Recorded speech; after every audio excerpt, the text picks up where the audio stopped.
नमस्कार दोस्तों, हमारे चैनल पर आपका स्वागत है। जय श्री कृष्णा, राधे राधे, हर हर महादेव, ओम नमो भगवते वासुदेवाय नमः।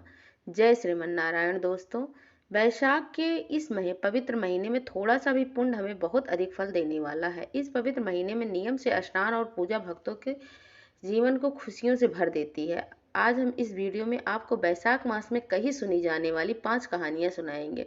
बहुत सुंदर कहानियां हैं। वैशाख मास में रोज इसे नियम से वैशाख महात्म्य के बाद सुनना, इसे सुनने मात्र से ही हमें कृष्ण कृपा और भक्ति मिलती है। आज की वीडियो में आपको गणेश जी की कहानी, वैशाख में पीपल सींचने की कहानी, तुलसी सींचने की कहानी, रोज पूजा के बाद वैशाख महात्म्य के अध्याय सुनने के बाद कहानियां सुने, हाथ में फूल तिल चावल दक्षिणा रखें।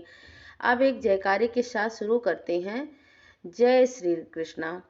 जय श्री नारायण। वैशाख मास की ठाकुर की जय। एक नगर में एक राजा रहते थे जिसकी 2 रानियां थीं। बड़ी रानी बहुत घमंडी और कुटिल स्वभाव की थी और उसके 2 पुत्र थे। इसके विपरीत छोटी रानी बहुत विनम्र और दयालु थी। वह गणेश की महाराज की परम भक्त थी और हर दिन गणेश जी की पूजा पाठ किया करती थी। प्रेम मन भाव से करती थी, पर उसकी जिंदगी का एक सबसे बड़ा दुख था कि उसकी कोई संतान नहीं थी। बड़ी रानी चिड़चिड़ी और जलन के कारण छोटी रानी को पसंद नहीं करती थी और वो राजा का छोटी रानी के पास जाना बर्दाश्त नहीं कर पाती थी। एक बार राजा तीर्थ स्थान पर चले गए तो बड़ी रानी ने बोला कि आप भी मेरे साथ चलिए, पर बड़ी रानी ने जाने से मना कर दिया और बोली, आप अकेले जाइए, हम दोनों मिलकर राज्य का कामकाज देख लेंगे। राजा ने बड़ी रानी से पूछा कि आपको वहां मेले में क्या चाहिए। तब रानी ने बोला कि कपड़े, गहने, बच्चों के खिलौने आदि बहुत सारी चीजें राजा को बता दी। यही बात राजा ने रानी से, छोटी रानी से पूछी तो वो बोली कि मुझे कुछ नहीं चाहिए। राजा तीर्थ स्थल के लिए निकल पड़े। रास्ते में राजा सोचते हुए जा रहे थे कि छोटी रानी अपने लिए कुछ नहीं मांगती, वो तो क्यों ना उसके लिए वहां से गणेश भगवान की प्रतिमा ले आए। राजा ने ऐसा ही किया और छोटी रानी के लिए एक सुंदर गणेश भगवान की प्रतिमा ले आए। आकर उसने बड़ी रानी को सामान दिया, उनको दे दिया और छोटी रानी के लिए जो छोटी सी गणेश जी की मूर्ति लेके आए थे वो छोटी रानी को दे दिया। गणेश भगवान की मूर्ति पाकर बड़ी प्रसन्न हुई। उसने मूर्ति पूजा घर में स्थापित कर दी। मूर्ति के महल में स्थापित होते ही राजा को बहुत शुभ समाचार मिलने लगे। पड़ोसी देशों में बहुत दिनों से चल रहे लड़ाई में राजा की विजय हुई और राजा को समाचार मिला कि राज्य में पानी की जो समस्या थी वह भी खत्म हो गई। सारे जलाशय, कुएं, तालाब सभी अपने अपने स्वच्छ पानी भर गए हैं और इस साल की फसल भी बहुत अच्छी हुई है। कुछ महीनों के बाद छोटी रानी को गर्भ भी ठहर गया। राजा बहुत खुश हुआ। बड़ी रानी को जब पता चला तो छोटी रानी गर्भवती है तो वह बड़ी बेचैन हो गई। वो नहीं चाहती थी कि छोटी रानी के कोई बच्चा हो। बड़ी रानी सोचने लगी कि जब ये गणेश भगवान की प्रतिमा यहाँ आई है तभी से ये सब सब कुछ अच्छा अच्छा हो रहा है। उसने अपनी दासियों को मूर्ति चुराने का कहा। दासियां बड़ी रानी की आज्ञा से छोटी रानी के महल में मूर्ति चुरा के ले आई। बड़ी रानी ने वो मूर्ति पासी के कुएं में गिरा दी। रातों रात उस जगह एक पेड़ उगाया। उस पेड़ पर एक ही फूल खिला और वो ही भी सोने का फूल। सुबह हुई तो पेड़ को देखकर आश्चर्य में पड़ गए। उस पर सोने का फूल देखकर सबने मन में लालच आ गया। सभी उस फूल को लेने की कोशिश करने लगे, पर फूल किसी के हाथ नहीं पहुंचा। जब राजा को इस बात का पता चला तो वह बड़ी रानी के साथ वहां पर आए और फूल को भी वो तोड़ने लगे। सब छोटी रानी को बुलाया। वह छोटी रानी और फूल के नीचे अपना आंचल फैला के खड़ी हो गई। तभी फूल पेड़ से गिरकर उसकी झोली में आ गिरा। फूल गिरते ही गणेश भगवान की प्रतिमा में बदल गया। राजा देखकर हैरान हो गया। बोला, यह तो वही प्रतिमा है जो तीर्थ यात्रा से लेकर आया था। यहाँ कैसे आई? छोटी रानी बोली, मैं कुछ नहीं जानती, तो कल से इस प्रतिमा को ढूंढ रही हूँ। तभी प्रतिमा में से आवाज आई कि जिसने भी यह काम किया है वह खुद ही सारी बात सच सच बता दो। पर रानी शर्म और डर की वजह से कुछ नहीं बोली। तभी वहां कुएं में पानी में सबने वो दृश्य देखा जब बड़ी रानी दासियों को मूर्ति चुराने के लिए कह रही थी और दासियां मूर्ति के लेने के लिए बाद बड़ी रानी के खुद मूर्तियों के कुएं में फेंका। वो दृश्य पानी पर खुद आ गया। राजा को बहुत गुस्सा आया। उसने दंड स्वरूप बड़ी रानी को नगर से बाहर पुराने महल में रहने के लिए भेज दिया और वहां पर गणेश भगवान की महिमा देखकर एक भव्य दिव्य मंदिर बनवा दिया। वहां पर गणेश भगवान की प्रतिमा को पूरे विधि विधान के साथ स्थापित किए। 9 महीने के बाद छोटी रानी को पुत्र हुआ। राजा ने घर घर में गणेश भगवान की पूजा का आदेश दिया। समस्त नगरवासी गणेश भगवान की पूजा करने लगे। गणेश भगवान के नित्य नियम निभाने से नगर में सुख समृद्धि का वास हो गया। गणेश जी महाराज, जैसे आपने छोटी रानी पर कृपा की, वैसे ही सभी भक्तों पर अपनी कृपा बनाए रखना। कहानी को हमारा मान रखना और कहानी को सुनने सुनाने वाले पे भी अपनी कृपा बनाए रखना। दरिद्रता से उनको दूर करना। गणेश जी महाराज जय। बहुत बहुत समय पहले की बात है। किसी नगर में एक पति पत्नी रहते थे। वो बहुत गरीब थे। लकड़ी बेचकर अपने पेट भरते थे। पति का नाम हरिया था और पत्नी का नाम शांति था। परिवार में सिर्फ दो दो ही थे। वो क्यों कोई बड़े बुजुर्ग नहीं थे। बच्चे दोनों अपने समय काट रहे थे। वे गरीब इतने थे कि इनके एक ही समय का खाना मिलता था। दूसरे समय शाम को मिलने ना मिले, बाकी और किसी और चीज की कोई बात नहीं थी। हरिया रोज जंगल में लकड़ी काट कर ले आता और शांति ही उन लकड़ियों को बेचकर आती। दोनों का यूं ही दिन चल रहा था। समय बीत रहा था। वैशाख का महीना आने वाला था। तब गांव की सभी औरतें कुएं पर वैशाख स्नान की चर्चा कर रही थी। शांति उन लोगों की बातें सुनी। उसे वैशाख स्नान के बारे में कुछ पता नहीं था। औरतों से स्नान के नियम पूछने लगी। शांति का वैशाख महत्व जानकर बहुत अच्छा लगा। उसने तभी अपने मन में विचार कर लिया, कुछ हो न हो वैशाख स्नान जरूर करेगी। उसने यह सुना कि वैशाख दान और उद्यापन भी करना होता है, तो वह थोड़ा सोच में पड़ गई। सोचने लगी कि हमारे घर में तो खाने के लिए कुछ नहीं है। अगर दान या उद्यापन के लिए हरिया सेठ को मैंने बोला तो वह बहुत गुस्सा करेगा। इतनी कड़ी मेहनत के बाद भी वो दोनों मुश्किल से 2 समय का रूखा सूखा भोजन ही पाते थे। शांति के मन में भगवान के लिए अटूट विश्वास था। सोचा जो भी होगा देखा जाएगा। स्नान करेगी ही करेगी, बाकी भगवान की मर्जी। अब वैशाख का महीना आया और गांव की सारी औरतें साथ में वैशाख स्नान करने लगी। औरतों को देखा देखी पूजा आराधना करती। शांति रोज लकड़ी के गट्ठे में एक लकड़ी निकाल कर अलग कर देती। रोज नहाकर आती और आंवला से सींचती, पीपल सींचती। ऐसा करते करते पूरा महीना हो गया। उसने सोचा कि लकड़ियां बचा कर रखी है, उन्होंने बेचकर उद्यापन के लिए कुछ करूंगी। धीरे धीरे बढ़िया वैशाख का महीना निकल गया। वैशाख 14 से उसने जो लकड़ियां बचा के रखी थी, वो लकड़ियों को बांध कर बेचने के लिए बाजार चली गई। उसने देखा कि वो लकड़ियां तो चंदन की है। तभी वहां से नगर के एक राजा की सवारी आ रही थी। शांति की चंदन की लकड़ियों से इतनी बढ़िया खुशबू आ रही थी, जिसे सुनकर राजा स्वयं ही आ गए। उसने लकड़ियों देखी और बोला कि लकड़ियां का क्या भाव है। शांति को पता ही नहीं था कि वह चंदन की लकड़ियां बहुत महंगी होती हैं। बोली, हुकुम, आप जो दे देंगे वही ले लूंगी। मेरे को तो 5 ब्राह्मण ही जी माने हैं। हो सके तो इतना पैसा दे दो। राजा को पता चला कि लकड़ियां बहुत शुद्ध और बढ़िया हैं और बहुत महंगी हैं। राजा ने अपने नौकरों के साथ 5 ब्राह्मण जिमाने इतना सीधा सीधा भेज दिया और सामान देखकर बहुत बहुत खुश हुई। वैशाख पूर्णिमा को उसने स्नान किया, लड्डू चूरमा और बढ़िया खाना बनाया। खाना इतना ही बना कि वो सिर्फ 5 ब्राह्मण ही खा सके। हरिया के मन में विचार था कि कभी हमने इतना अच्छा खाना नहीं खाया, इसीलिए खुद ही खा लेते हैं। पर शांति नहीं मानी। उसने ब्राह्मणों को जिमाया, दक्षिणा दी और सभी ब्राह्मण बहुत खुश हुए और आशीर्वाद देते हुए भगवान की कृपा से तभी झोपड़ी से महल बन गया। चौके में 36 तरह के पकवान बन गए। दोनों शांति और हरिया अब भगवान की कृपा से बहुत खुश हुए। भगवान की कृपा से अब उन्हें किसी भी चीज की कोई कमी नहीं थी। भगवान मकसूदन जैसे शांति और स्नान पूरा कराया। ऐसे इस कहानी को सुनने और सुनाने वाले को भी अपनी कृपा दृष्टि बनाए रखना, हम सब पर बनाए रखना। और बोलो वैशाख मास ठाकुर की जय। ये किसी गांव में एक बुढ़िया माई रहती थी। उसके इकलौते पोते के साथ रहती थी और उस बुढ़िया माई के बेटे बहुत पहले ही भगवान के प्यारे हो गए थे। बुढ़िया माई लोगों के घर काम करती थी। अपने पोते को अपने लिए खाना पीना जुटाकर बुढ़िया माई बहुत भगवत गीता में विष्णु के अनन्य भक्त थी और हर साल वैशाख स्नान व्रत का नियम लेती थी। तुलसी पूजा, पीपल सींचना, सूर्य देव को जल अर्पण करना, दीपदान करना, परिक्रमा तथा बड़े नियम भाव से करती थी। बुढ़िया नाथ की नियम की पक्की थी। वैशाख मास में वो भगवान विष्णु के इस निमित्त किसी न किसी चीज का दान जरूर करती थी। यम के लिए घड़ा भी जरूर दान करती थी। जब से बेटा बहू गए तो वो अपनी हर प्रार्थना में अपने पोते के लिए सब मांगती। भगवान विष्णु की कृपा से जिंदगी बढ़िया चल रही थी, किसी तरह की कोई कमी नहीं थी। एक समय बुढ़िया माई ने सोचा कि अब मेरा पोता बड़ा हो गया है, काम भी करने लगा है, अब उसकी शादी शादी करा दी जाए। उसने अपने मन में यह विचार किया। पोते से कही तो अब पोता बोला कि अम्मा, अब तू सब काम छोड़ दे और आराम कर, मैं शादी करूंगा। बुढ़िया माई मान गई और उसने बढ़िया अपने पोते की शादी कर दी। बहू भी बहुत अच्छी थी। शुरू में तो सब ठीक ठाक चल रहा था। धीरे धीरे बहू को बुढ़िया से परेशानी होने लगी। बुढ़िया अम्मा के हर काम में टांग अड़ाती, उसे अच्छे से पूजा पाठ भी नहीं करने देती थी, दान भी करने नहीं देती थी, बिल्कुल ही मना कर देती थी। सब चीजों का हिसाब किताब खुद रखती थी। बुढ़िया अम्मा के पास एक भी नहीं छोड़ती थी। वैशाख का महीना आने वाला था। बुढ़िया अम्मा को चिंता होने लगी कि अब मैं क्या करूं। इसका तो रोज दान धर्म का नियम बन गया है। बुढ़िया माई चिंता में सूखने लगी। किसी को कुछ भी नहीं कहती, बस भगवान को कहती कि अपनी शरण में ले लो, अपनी शरण में ले लो। एक समय बुढ़िया माई के घर एक साधु बाबा आए और खाना मांगा।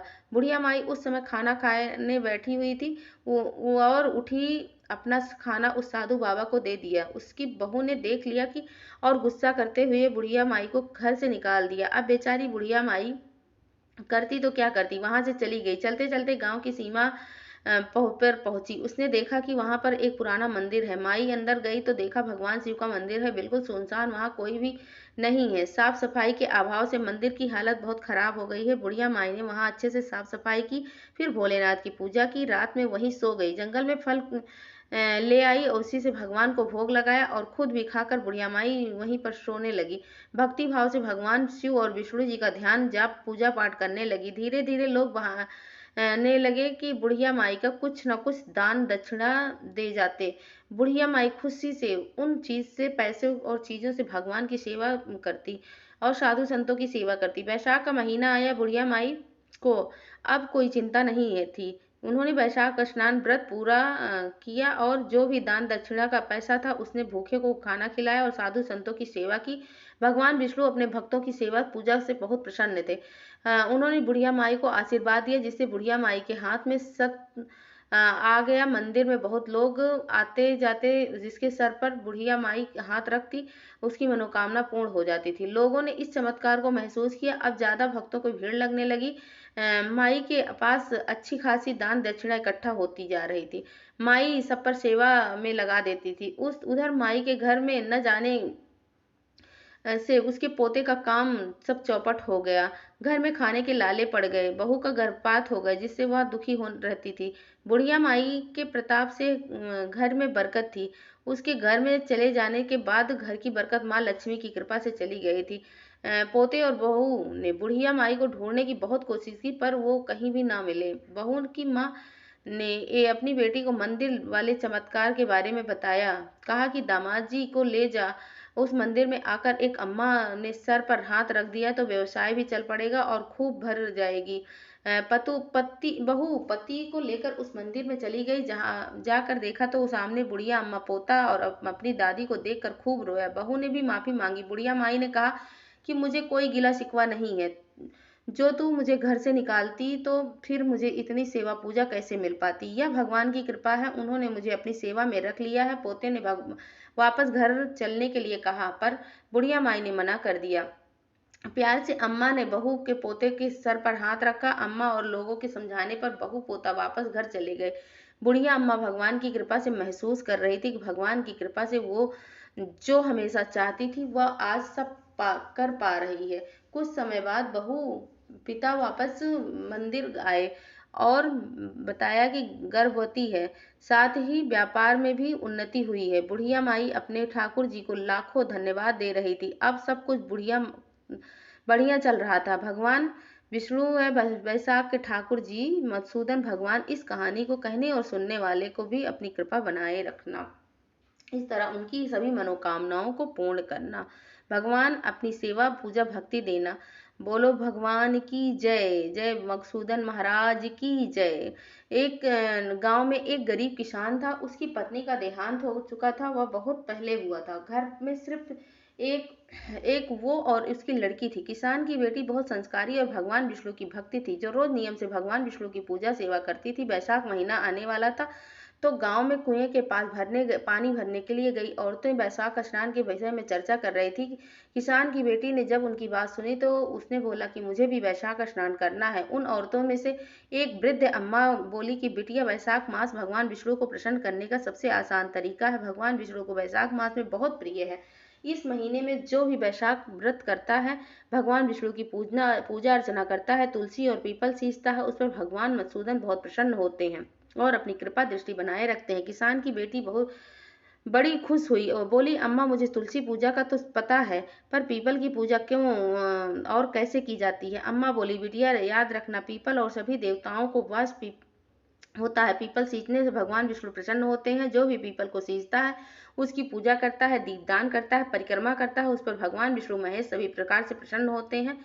याद रखना, सभी रविवार को पीपल की पूजा मत करना, क्योंकि भगवान ने लक्ष्मी की बड़ी बहन अलक्ष्मी को रविवार को पीपल पर रहने की जगह दी है। अब उन वृद्ध माँ से सारी बात सुनकर उस किसान की बेटी ने सोचा कि जो भी हो जाए, इस साल मैं तो वैशाख स्नान व्रत जरूर करूंगी, तुलसी और पीपल जरूर सींचूंगी। जब वैशाख का महीना आया तब गांव में के कुएं पर बड़ी शुभाही लड़की स्नान कर जाती और भगवान विष्णु की पूजा आराधना करती।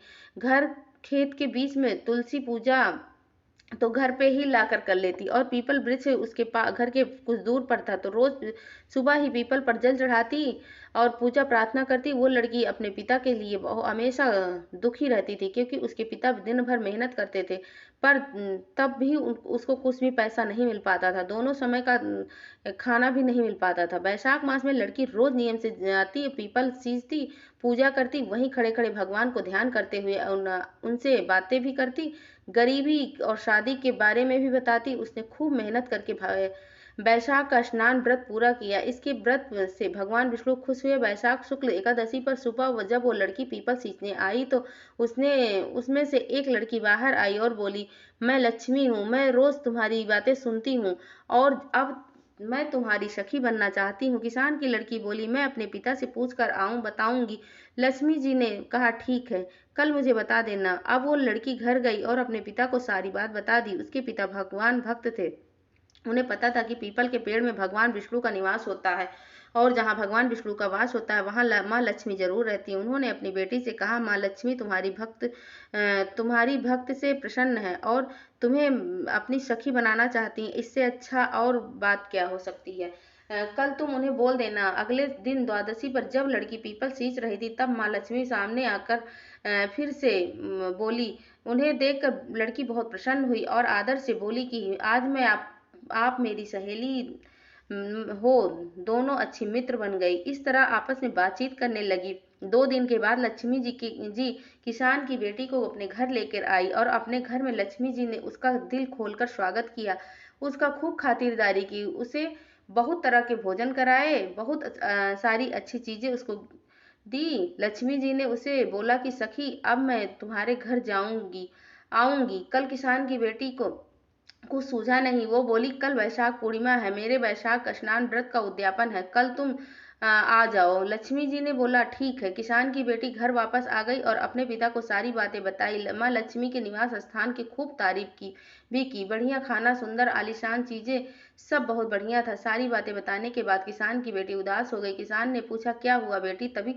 अभी तो तुम इतने चहक रही थी, अब उदास कैसे हो गई? किसान की बेटी बोली, बाबा, कल वैशाख पूर्णिमा को मेरे वैशाख स्नान व्रत का उद्यापन है, मैंने कल लक्ष्मी जी को भी बुलाया है, पर अब डर लग रहा है कि उनकी खातिर कैसे करूं। किसान बोला, बेटी कोई चिंता की बात नहीं है, माँ लक्ष्मी को प्रेम भाव और सच्ची भक्ति चाहिए, जो तुझमें है, इसीलिए उन्होंने तुझे अपनी सहेली बनाया। अभी तो तू यह कर कि घर की अच्छे से साफ सफाई कर। माँ लक्ष्मी की गंदगी बिल्कुल भी पसंद नहीं है। साथ ही भोग में तू उनके लिए खीर बना। लड़की ने पिता की बात मानते हुए घर का बढ़िया साफ सफाई की, भोग में बढ़िया खीर बनाई, पीपल के वृक्ष पर जाकर माँ लक्ष्मी को बुला लाई व लक्ष्मी के साथ भगवान विष्णु भी वहां पधारे। लड़की ने दोनों की खूब बढ़िया से खातिरदारी की। माँ लक्ष्मी और भगवान विष्णु को जिमाया। जिमाने के बाद उन्होंने आशीर्वाद दिया। भगवान विष्णु बोले, तुम्हारी भक्ति से मैं बहुत प्रसन्न हूँ, अपने लिए जो चाहती हो मांग लो। लड़की बोली, हे भगवान, अगर मुझ पर प्रसन्न है तो मुझे अपनी भक्ति और सेवा देना। जब तक मैं जीवित रहूं आपके वैशाख मास का स्नान व्रत करती रहूं, गरीब दुखी जरूरतमंदों लोगों की सेवा करती रहूं। भगवान ने कहा ऐसा ही होगा, और वो दोनों अंतर्ध्यान हो गए। जैसे ही वो घर घर गए, घर की जगह महल हो गया और घर धन धान से भर गया, खूब धन दौलत ऐश्वर्य हो गया। माँ लक्ष्मी, हे भगवान विष्णु, जैसे आप उस किसान की बेटी से प्रसन्न होकर ऐसे ही कहानी को सुनने वाले और सुनाने वाले पर भी अपनी कृपा दृष्टि बनाए रखना। एक पुरानी बात है, एक गांव में एक परिवार रहता था। उस परिवार में माँ बेटा और बहू रहते थे। बहू बहुत सीधी सादी थी, शाम स्वभाव की थी। सास बड़ी झगड़ालू थी और घमंडी भी थी। अपनी बहू पर बहुत अत्याचार किया करती थी, घर का सारा काम करवाती और खाने के लिए उसे एक सूखी रोटी देती थी। उसके पति को यह सब पता नहीं था। वो सुबह ही खेत पर चला जाता था, बहू वो सुबह होते ही काम में लग जाती थी। एक दिन बहू ने देखा कि पड़ोसन नया मटका लेकर आई है। पड़ोसन ने बात में बहू को बताया कि वैशाख स्नान की तैयारी कर रही हूँ। बहू को वैशाख मास के बारे में कुछ भी पता नहीं था, इसीलिए वो पड़ोसन से पूछने लगी। तो पड़ोसन ने बताया कि वैशाख पवित्र महीना होता है, तुरंत फल देने वाला होता है। साथ ही तुलसी माता की महिमा भी बताई, और अगर कोई वैशाख में सिर्फ स्नान करके तुलसी माता को शीश देता है तब भी उससे जीवन की सारी परेशानियां दूर हो जाती है। अब बहू अपनी सास के दुर्व्यवहार से बहुत दुखी थी। उसने सोचा कि हो सकता है कुछ अच्छा ही हो जाए, तुलसी माता की पूजा प्रताप से मेरे घर में सब कुछ ठीक ठाक हो जाए। सोचकर प्रभु ने अपने मन में तुलसी माता की पूजा और वैशाख स्नान करने का निर्णय कर लिया। तुलसी माता और वैशाख स्नान की महिमा अपनी सास को बताई। सास बोली, कोई जरूरत नहीं है ऐसे नियम धर्म करने की, बस यही तुम्हारे लिए पूजा का है। बहू चुप हो गई। वैशाख शुरू हुआ। अब बहू बहुत जल्दी सुबह ही उठकर नदी पर स्नान करने चल जाती थी। एक घड़ा पानी भर लेती थी। तुलसी माता के पौधे को सींच देती थी। वहीं तुलसी माता की कहानी भी सुन लिया करती थी। बहू ने यही नियम बना लिया था। सास के जागने के पहले ही बहू घर से जाती और सब यही सिलसिला रोज का चल रहा था। तो 15 दिन बीत जाने के बाद सास सुबह जल्दी उठ गई और उसने देखा कि घर पर बहू नहीं है, कुछ गड़बड़ है। अगले दिन वो जल्दी उठी तो दिन में बहू घर पर नहीं थी। सास समझ गई कि जरूर ही वैशाख स्नान कर रही होगी, तुलसी सींच रही होगी। अब सास सोचने लगी कि बहू के नित नियम कैसे छुड़ाया जाए। अगले दिन सास ने उसका मटका बदल दिया। पक्के मटके की जगह कच्ची मिट्टी का बटका रख दिया। अंधेरे में बहू कच्ची मिट्टी उठाकर लेके गई, नदी की तरफ चल दी। बहू ने स्नान किया, फिर उसके बाद मटके में जल भरने लगी। जैसे ही मटका नदी में डुबोया, मिट्टी सारी मिट्टी के हो गए। यह देखकर बहू रोने लगी। तुलसी माता के पास आकर बोली कि रोते रोते बोली, तुलसी माता, आज मेरा नियम टूट गया, क्षमा कर दीजिए। तभी तुलसी माता प्रकट होकर बोली कि तुमने आज जल के स्थान पर अपने आंसुओं से मुझे सींचा है, तुम्हारा नियम तो पूरा हुआ। बहू ने कहा, माता मैं कल से जल लेकर आऊंगी। यदि मेरी सास को पता चल गया कि मेरा मटका नदी में बह गया है तो वो बहुत गुस्सा होगी। तुलसी माता ने उसे एक नया मटका दिया, जिसे लेकर वो खुशी खुशी अपने घर गई। सास ने देखा वो मटका सोने का था, तो अब वो सास के पूछने पर सारी बात बता दी, सच सच बता दी। सास अंदर से ही बहुत खुश हुई, पर बाहर से नाटक करने लगी और बोलने लगी, सोने के मटके से जल लेकर जाओगी तो गांव वाले इसे छीन लेंगे। तुम कल फिर जाना, अपनी तुलसी माता को रो रो कर दूसरा मटका मांग लेना। बहू बहुत सीधी थी, वह फिर गई तुलसी माता के पास जाकर फिर रोने लगी और तुलसी माता से पूछने लगी तो उसने सारी बात बता दी। तुलसी माता ने उसे एक चांदी का मटका दिया। बहू चांदी का मटका लेकर घर आ गई, लेकिन उसके सास ने उसे भी रख लिया। अपनी बहू से फिर से अगले दिन रोने के लिए कहा। सास के डर से फिर बहू तुलसी माता के पास जाकर रोने लगी। तुलसी माता ने आकर पूछा कि अब क्यों रो रही हो। बहू ने सारी बात बता दी। तुलसी माता ने कहा, तेरी सास का लालच कभी खत्म नहीं हो रहा, तू आज मिट्टी का ही मटका लेकर जा। कहकर तुलसी माता उसे मिट्टी के मटका दे दिया। बहू जब घर आई तो उसके सास को बहुत गुस्सा आया। उसने कहा, तेरी तुलसी माँ के पास बस इतना ही धन था, जिसके पास कुछ नहीं है उसके जल सींचने के लिए क्या लाभ है। लेकिन बहू ने सास की एक बात भी न मानी और पूरे महीने सास से छुपकर नदी पर स्नान करती और तुलसी माता को सींचती। महीना समाप्त होने का था। एक दिन सास छुपकर दोनों मटकों को देखने लगी तो उसने देखा कि दोनों मटके कच्ची मिट्टी के बन गए हैं। यह देखकर सास बहू को बहुत गुस्सा आया। बहू को सास बहू को बहुत बुरा भला बोलने लगी। तुलसी माता वहां प्रकट हुई और उन्होंने सास से कहा कि तुमने लालच और घमंड में बहुत पाप किया है, इसीलिए तुम्हारे घमंड के छूने से यह मटका मिट्टी का हो गया। जैसे बोलोगी वैसे ही फल पाओगी। तुलसी माता की कृपा से सास की आंखें खुल गई और वो बहुत रोई। तुलसी माता से क्षमा मांगने लगी। तुलसी माता ने क्षमा कर दिया और खुश रहने का आशीर्वाद दिया। तुलसी माता की कृपा से तीनों घड़े खुद ही सोने के हो गए। अब सास बहू मिलकर रोज तुलसी स्नान का नित्य नियम करने लगी। तुलसी माता की कृपा से उनके घर में धन धान से भर गया। तुलसी माता अपने सभी भक्तों पर अपनी कृपा दृष्टि बनाए रखना। जय तुलसी मैया की जय। ओम नमो भगवते वासुदेवाय नमः। जय श्रीमन नारायण।